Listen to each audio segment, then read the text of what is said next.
Driven, Remax Hallmark's real estate show, with your hosts, Johnder, Perez, and Dan Salhany.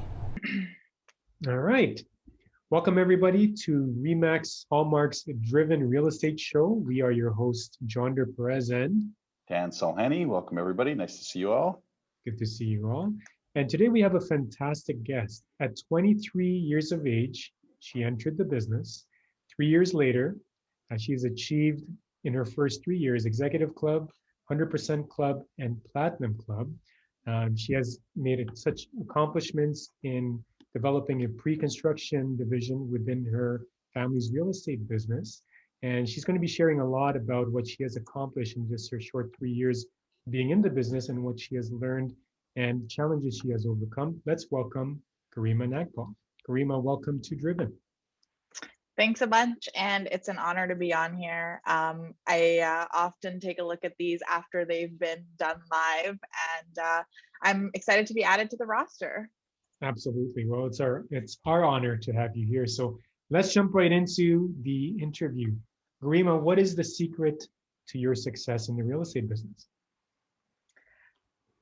Every time I get asked this question, I have a different answer, I think. But the one thing that I see as inspiration and aspiration growing up, and even now in a lot of my leaders, was the people they surrounded themselves with. And if you know me, I know you'll often catch me saying I'm simply the sum total of the faith, love, and trust the people around me put into me, right? Friends, clients, and family. And I think it's really, really important to have a good support system, whether it's for your business or your life, personal life. Having the people around you give you that positive energy to succeed. And when you have people in your corner, so to speak, it changes everything. Being at Hallmark, I mean, I joined Hallmark right away when I started practicing real estate actively. And I don't think I would be where I was today if it wasn't for being at this brokerage. I often find myself at least once or twice a week saying things that Steve or Johnder has said to me, or whether it's to myself or practicing it and by saying it to my clients. And I definitely think that having that guidance, that mentorship program that we have here, and of course, having parents in the industry definitely helps too, not only as my support pillars personally, but in the professional realm as well. Being able to partner with them and create something super awesome has definitely been a part of my success. So let's ask the next question, which is, how did you start out in your family's business? Because I know that this is probably, some people have a perception of, somebody getting into business with family or something that's pre-built, that it's all easy peasy. So can you give us some insight on that journey and what you experienced and how you went from A to Z? So I started off, I got my real estate license pretty early. I was fully licensed by the age of 19 or 20, I believe. But I didn't actively start practicing until I completed university. So during my university time, I had obviously gotten a little bit of hints of the business hands-on. Of course, living in a real estate family, you kind of know what's going on anyways. But I was able to do a little bit of work for the family, just from the administrative perspective in the summer, in my summers off. But when I first started to work full time, I quickly realized that I wanted to build something within the team, but something that was of my own. And that kind of fell right into my plate when I started actively selling, and I started noticing a lot of my clients were investors, first-time buyers who couldn't necessarily get into the resale market, but had some money to get into the market. And lo and behold, What better way to do that than pre-construction sales in Toronto? So I now manage the pre-construction division within our team at the Nagpal Group, New Condos Toronto, as you guys can see. And that is my baby, and I will grow it probably for the rest of my life. But basically, we do all things pre-construction. I was very, very, very fortunate in the sense that I was able to have my parents, Monica and Paul, guide me through a lot of what pre-construction in Ontario looks like, because if you look at it from a 10,000 foot level, it's a beast of its own. And to be able to build a business in this industry, there's a lot of stuff that's required, right? Especially within pre-construction. And I was able to kind of gain that wealth of knowledge and kind of have an unlimited encyclopedia within, my parents. And I was able to kind of develop this business from the ground up within our team. So that's fantastic. And yesterday you said what percentage of your transactions were pre-construction in the past year?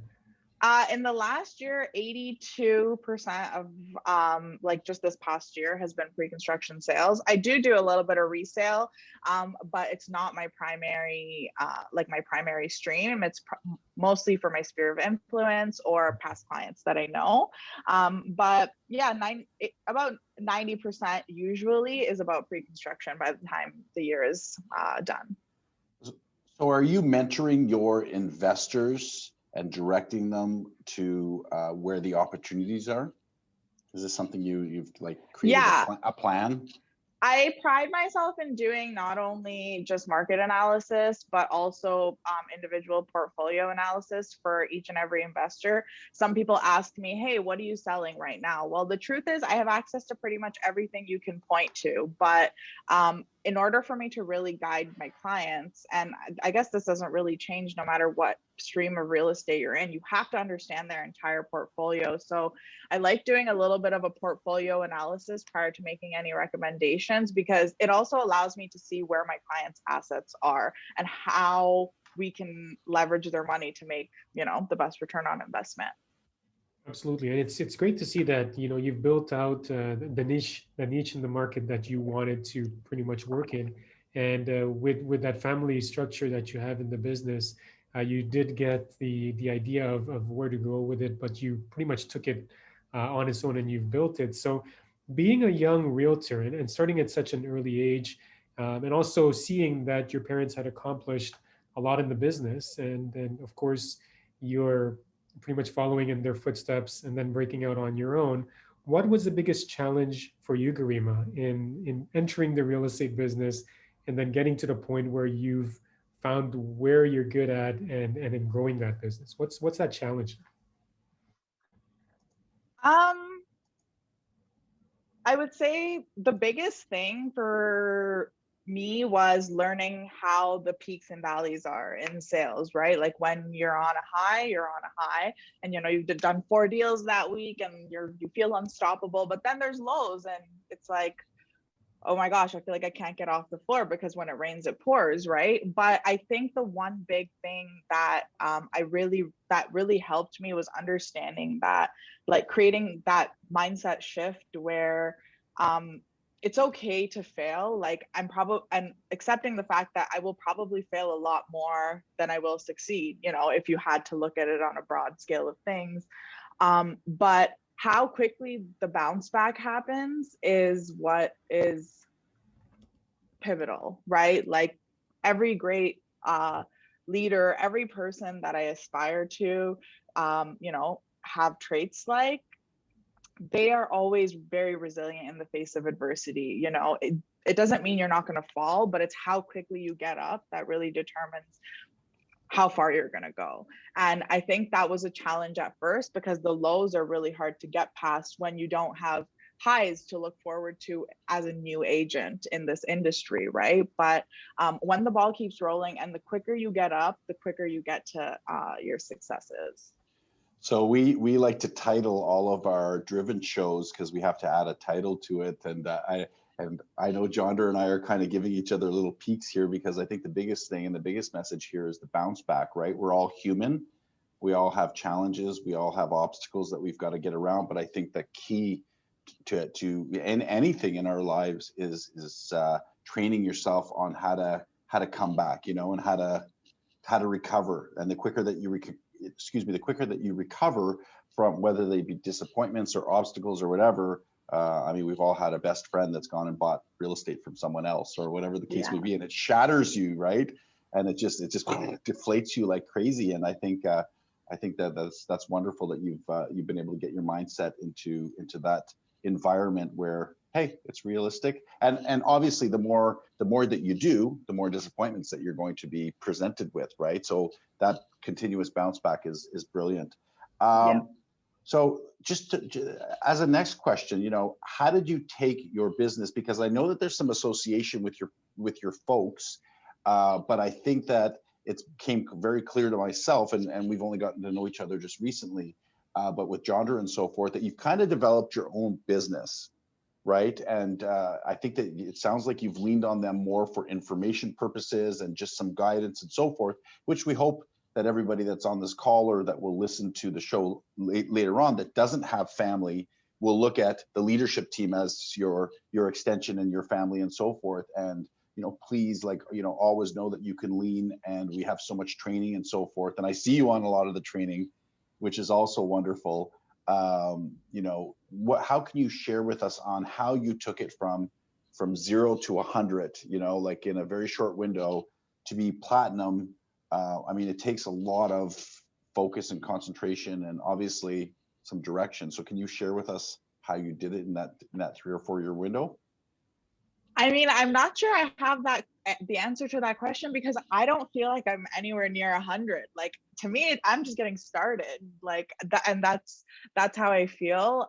But if I was gonna say how I got here, it really is just like what I said. You have to be honest with yourself and rely on the people you surround yourself with to guide you. Like, I believe that there's a lot of people who I love going on these things, taking advice, but then to implement it is what's key, right? Like, I do a lot of coaching, and the number one thing my coach has always guided me to do is, even if it's just one thing you're going to do right after you listen to a podcast like this or go to, Richard Robbins mastermind, is just take that one idea and the next 24 hours implement it, right? Like, it's such a daunting task sometimes to think about how far we have to go.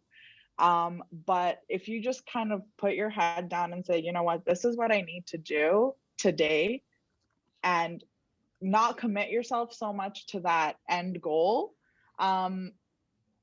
just doing the things you need to do every day and being who you need to be, you'll eventually get there. Like, the goal will happen if you just continue to put your head down every day and do what you need to do.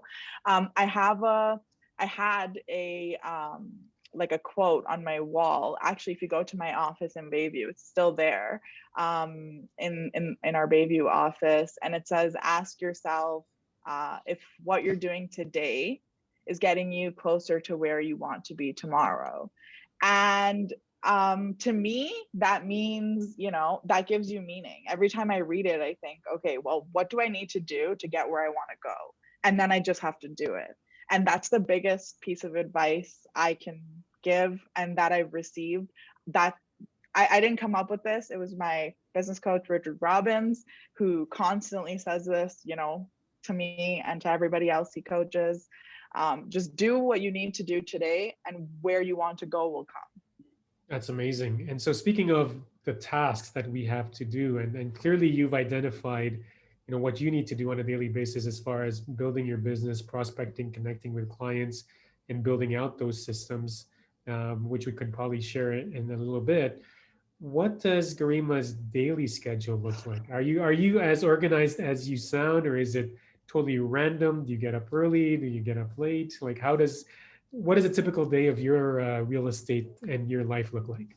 So first, I'll say pre-construction sales is a little bit different than resale in the sense that it's very project-based, right? So sometimes we'll have 5 or 6 huge launches occurring within 2 weeks. During that time, of course, there's a lot of hours that go in. Pre-construction is a lot of late nights because, I mean, people think they can call you whenever, and I guess they can. So I usually divide my time up into 3 chunks.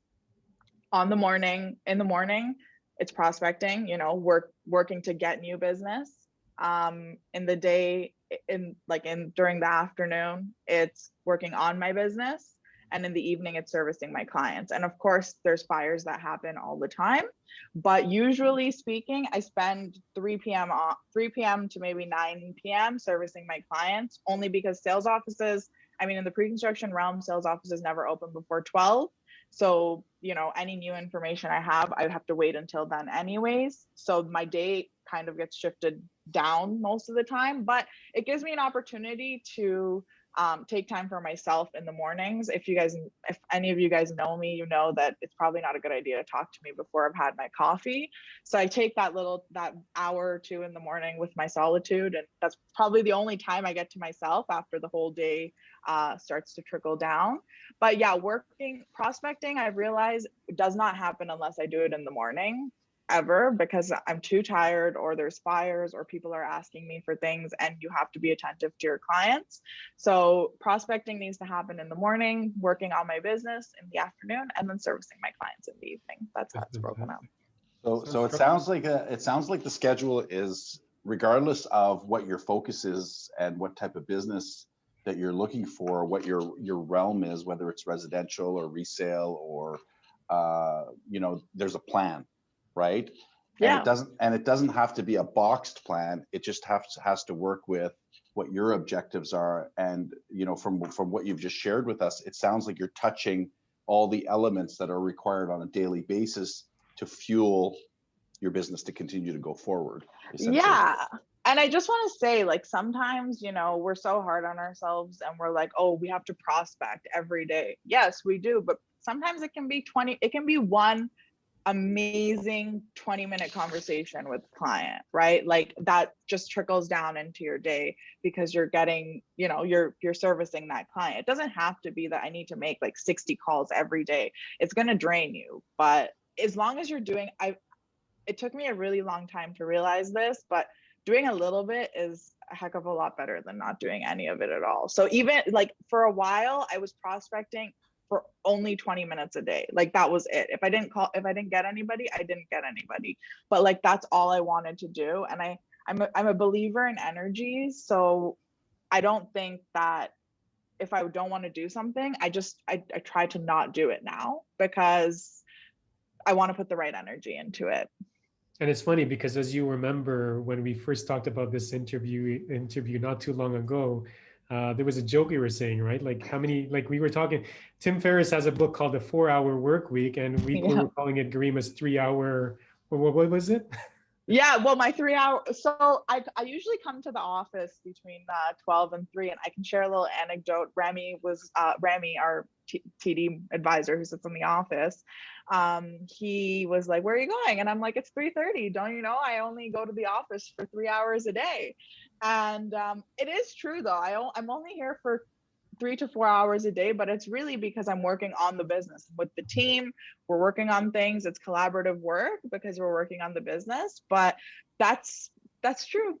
I do come to work for 3 to 4 hours a day. So you guys can spin that however you like. Exactly. Well, hey, that's what we always look for a spin. I think we have a new title, the 3-hour workday for realtors. 3-hour workday. Yeah. No, but the truth is, I see how hard Garima works, and we can jokingly say, yeah, you've only spent this many hours at the office, but what Garima is really great at is, and this is for everybody, once you find what is really functional in terms of what you do, and you can spend as much time or as little time, but you may end up spending a lot of times doing stuff that has low impact, or very little time doing stuff that's high impact. We've got to look at the high impact work, and for Garima, that's what we should mimic, is that she knows how to spend that much time and get the immense amount of impact, and overall be able to achieve, platinum level production and enjoy her lifestyle. So that's the good thing to learn about that.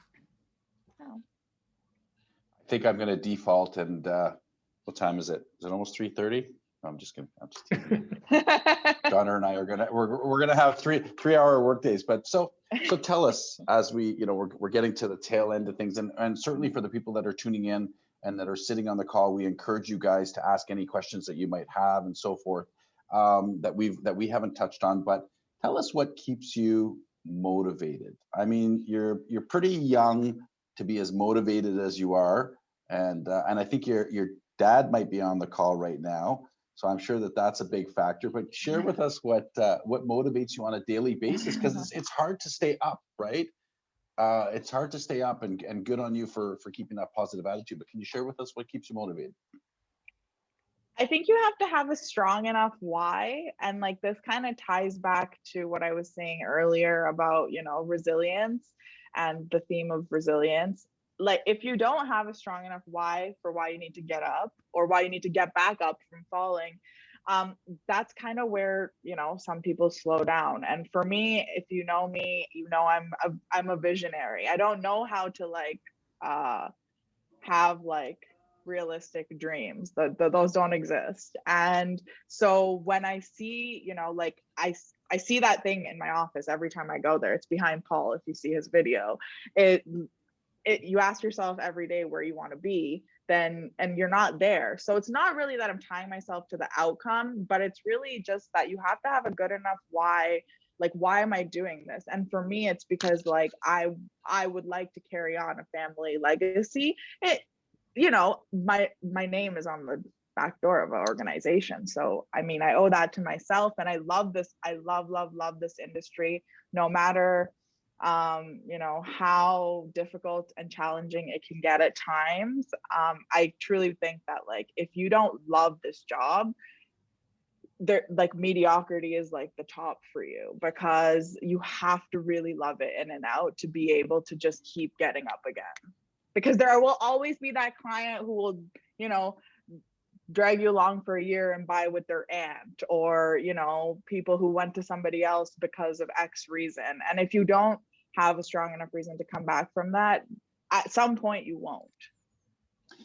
You know what I love, Garima, and there's so much alignment here, because Johnder and I get the privilege of having great conversations with awesome people on a daily basis, but then it goes a little bit deeper whenever we have a driven show and we do a preliminary interview, and there's so much alignment, right? When you see people that are succeeding at a really a great level, and for some people it's this level, right? And that's okay. They're hitting their targets, and they're thrilled, and their lives are great. It doesn't have to be anything extraordinary, but it's that same thing where they've got a plan.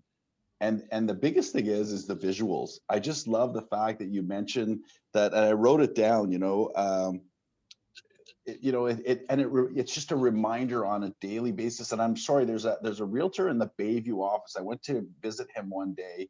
This is about 3 years ago. He's in the corner. I think is it Claudio? Anyways, and he's got visuals all over his office. And he said to me that day, same as what you're saying. He's like, if I ever get down, or if I ever get bummed, or something just goes sideways, I just take a look and, put these positive reaffirmations back into my mind. So I just love that you're following that trend. And, obviously your coaching has probably impacted you in a very positive way to be able to adapt and shift, right? We're all going to go through waves and troubled waters and all this other stuff, but it's about bouncing back. So I think that's brilliant. Thank you very much, Mario. Yeah, that's it, Mario Pacherno. That's right. Very, very nice guy. Johnder.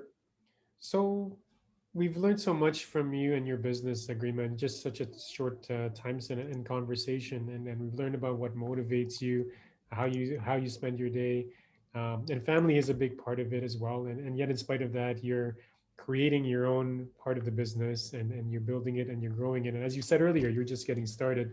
So for the realtors that are listening, watching this when it gets published on video later on, many of us have of course gone over the past year in terms of challenges with the pandemic, in spite of which the real estate market has remained strong. But some realtors may be struggling, may have been suffering, whether it's mindset or whether it's business or their systems that they need to look at. What would your advice be, Garima? Even though you've just been in the business for a very short while, even though you're still very young and you've got a very long way to go in terms of your experience and business growth, what would your advice be to somebody right now listening or watching you? I would just say that this is hard, actually. I would say that you have to be honest with yourself I think that's the number one thing. Like, we all come into this business and we listen to Mike Ferry and Tom Ferry and Richard Robbins and all of these other people, and they're like, you have to prospect for X amount of hours a day, you have to do this for X amount of hours a day. But like, if you just take a step back and say, like, why did I join this business? And for 99% of people that I speak to, it's because they want to take control of their time and their life. But yet so many people, so many of us become a slave to our calendars, like in the blink of an eye, right? And the one thing you have to step back and say, like, what life do I envision for myself? So for me, like, it's really important for me to sit outside for an hour in my balcony and soak in the sun. Like, that is what's important to me. And so I have to make time for that, but now I can plan my life around it. So knowing what you want and being honest with yourself and not mimicking your business off after other people who may have seen success by doing something, that's because they're them. You're you, and you're going to succeed because people want to interact and transact with you. So what works for you is like what you have to focus on versus it's important to pick up pieces of information from people. I mean, I wouldn't be here today if I didn't pick up pieces of information from a lot of people, successful agents in this office. But to not try and mimic them, but rather understand, what do I want out of my life? How do I see my life looking? Maybe I don't want to start work until 11 a.m. Like I live by myself. I don't have kids or anything like that. But maybe if somebody has kids, maybe they need to spend the morning with them, right? So maybe you don't start work until 11, and that's okay. Like, telling yourself that's okay, because you got into this business so you could take control of your time, right? And so why should anybody else have to tell you what you have to do and when? That's up to you. I just love, like, I'm seeing a couple nods on the call with people, you know, that I'm familiar with, and they're kind of like, it's resonating with them and so forth. And, you know, I think it's such a brilliant message and a brilliant reminder that, like, it's okay, right? But at the same time, even though you might start your day a little bit later, you're still fitting the requirements of what it takes to succeed. And you know what's really cool is you haven't talked at all about real estate. Like, I think implementing what, you know, your mindset and the way you do things, it's, I mean, you could sell anything, right? And you can create any business based on those fundamentals and based on bringing all those that attitude and that shift and all of that, the way that you think and so forth. You know, it doesn't matter whether it's real estate. I mean, that's just the tangible item, right? So, you know, we'd like to open it up. Is there anybody on the call that might have a question for Garima? Feel free. Yes, I have a question for Garima. How are you doing, Sanjay. Garima? Hey, good. How are you? Yeah, just a question for you. Your first year when you started, I know your parents are in the real estate for a long time, and you built your own clientele, or like, tell me about your first year, like about your effort on prospecting, or was that a big advertising campaign, or were you relying on database from your parents, you know, like those are already their clients and maybe they're looking for pre-construction projects? So how did all started, like prospecting, advertising, or how would you suggest for someone new to the pre-construction? So first, I would say that, well, my parents have built their business in a way where it's been over 90% referrals for the last 5-10 years, right? So people work with them because it's them. And so, I mean, working with their clients wouldn't really serve me any purpose because they work with them because of them, right? But the way I built my business was, and you know, I was doing a calculation the other day, but 65% of the deals I did in the last 8 months came from a rental I did in my first year. Okay. So I did not say no to anything. Like, I was doing rentals for like basement apartments for $1,100. Like, I didn't care. I was just like, you're gonna buy a condo and I know it, right? Like, it was just like, I did a lot of rentals. My life was pretty much spent on Facebook Marketplace, at least an hour a day, posting rentals, whether they're in my building, around Baby Village, whatever the case was. I did a lot of rentals. And then of course, like there was a lot of online lead generation happening on the side for building up the database for my pre-construction baby new condos Toronto. But in my first year, I didn't do very much pre-construction, mostly sphere of influence, because online leads, you know, they take a while to nurture. Oh yeah, yes, I Yeah. agree.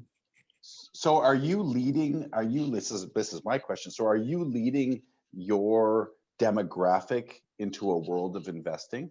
Yes, that's the plan. New Condos Toronto, we've only recently redefined it as an entity on its own, and it's currently still a work in progress. But the idea is for this to be a place for young investors or seasoned investors to come to get a complete analysis of their portfolios, and for us to manage it from a high level perspective on both the pre-construction and resale side by leveraging my team. Not only my parents, but I do plan to grow the team. So we would manage their portfolio from every aspect they could think of. I would manage pre-construction sales. We would bring in a resale agent, whether that be Paul or anybody else for the resale side of things. And that way we're not only doing a one-stop shop for pre-construction sales, because the majority of that industry is just transactional. It's not very relationship based, unlike the resale industry, which it is now, especially. The pre-construction industry is not, and I'm hoping to kind of pioneer that change. Wow. It sounds like, yeah, I mean, you have such an ambitious goal, not only in terms of your business. I told you, I don't but know. I don't know for how the to have industry. like. Which is great, because let's put it this way. I mean, if for those of you that are here, if your vision is not scaring you, then you've got to think of something even bigger to be passionate about and something to pursue. And that's why, you know, whenever we interact with Garima, it's just sees such a positive energy. It's like you got to keep up, and it's such a vibrant thing. But that's because she's got big goals and big ideas and a big vision. And that's what real estate is all about. And as you may have picked up on a lot of these, for those of you who are here with us right now, is that this is one of those rare opportunities where you define your lifestyle literally, work as much or as little, earn as much or as little. But with that kind of power comes the responsibility of choosing, you know, what you want to contribute, or what you want to basically, or how you want to basically create your real estate business, right, and your lifestyle. So with Garima, it's literally influencing or being a key part of her demographic, in terms of getting them excited about investing and learning early on, and also servicing her clients at such an exceptional level. So that's very inspiring. So for those of you that are on the call as well, right, regardless of what your demographic is, I think it's just about, you know, figuring out a niche opportunity. And it sounds like you're hyper focused on that particular opportunity. So you've found out everything about that. You've created solutions. And, you know, here's the thing too, right? It's very much about being that person that picks up the phone or sends an email or whatever, or, you know, probably in your world, it's an Instagram thing, because that's what young people do, right? I asked her yesterday, what's my best way of communicating with you? And it was like, bam, it wasn't even, she said Instagram for sure. I'm like, oh, I need an Instagram lesson. But nonetheless, you've figured it out. And, you know, you talk about knowing about your clients' portfolios and studying their portfolios and understanding their assets and all these things. I mean, that's work, right? You might not be prospecting on the phone, but you're prospecting indirectly by just creating knowledge and understanding where they're going. And I'm positive that when you pick up the phone and you call someone and you say to them, hey, this is coming up, or here's an opportunity that I'd like you to consider and take a look at, because it will benefit you based on everything else that I've seen, you're creating solutions for them, as opposed to them putting up their hand saying, hey, you know what, I saw something, can you look into it? You're actually bringing it to the forefront, Yeah, and educating them at the, and I think for those of you, whether you're from the GTA or Durham or Barrie, or the Ottawa market, you know, maybe markets that haven't seen what's taken place in the GTA, it's coming, right? It's coming, and so you've got opportunities there to create business for yourselves. And you know, all I can say is reach out to Garima. You know, if that's the great thing about this company as well, is just create some networking amongst yourselves and look for opportunities. I think she's pretty open to having those convos regardless of what region you're in, and try to create some cross opportunities for one another as to how you can grow and help one another. So any other questions for Garima at this point? Nothing on the call? That's fine. It's not a problem. Johnder's taken the time to post Garima's contact information, her email, and so forth. You can also find her on Instagram. What's your Yes. You can, do you know my Instagram handle? I could type it into the chat. It's Garima Nagpal. You have me, yeah. I have you. We'll type it into the chat for everybody. So again, I would follow Garima and take a look at some of the stuff that she's doing and how she's sharing information with consumers and database and so forth. She's just doing it in a way that's targeted to her particular sphere.